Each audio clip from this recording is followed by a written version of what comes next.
Hello, in this video I want to show you how to fix the problem when you have stable internet connection but you cannot browse any website on any browser or use Google Play Store on your TCL NxtPaper 10s.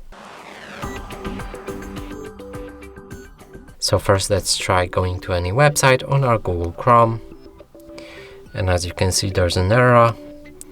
Let's try Google Play Store. We're gonna download any app, and in this case Call of Duty. Something went wrong, so that's an error. So let's fix that now. We'll need to move to the settings, scroll all the way down, find the system, go for date and time, and here enable set time automatically. Go back, open Google Play Store, and as you can see the apps already load and we can download them. The same goes with Google Chrome. We can reload the page and there's also not a problem. And that's it for this video. Hope you like it. Please consider subscribing to our channel, leave a like and a comment below.